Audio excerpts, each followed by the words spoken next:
Fala aí, galera, estamos aí com um equipamento aí, um ar-condicionado Consul, apresentando aí um barulhinho aí chato aí, ó, não sei se dá pra ouvir, ó,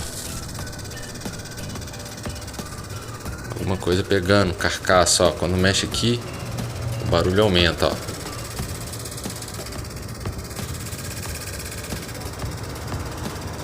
Barulhinho bem chato.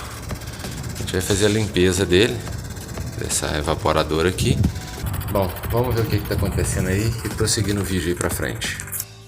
Então, galera, deixei aí uma imagem no vídeo aí que o celular descarregou. O problema do barulho lá, galera, é o seguinte: a turbina aí, tá vendo que ela tem aí, né, essas paletazinhas. Tava bem sujo, né? A imagem embaixo aí já tá limpo. O barulho é devido a essas paletas. Ressecou e tinha algumas paletas quebradas, entendeu? Então, quando acontecer isso, verifica aquelas buchinhas laterais. Se não for, vai direto ali e vai com o dedo conferindo uma por uma. Lá tinha 3 quebradas,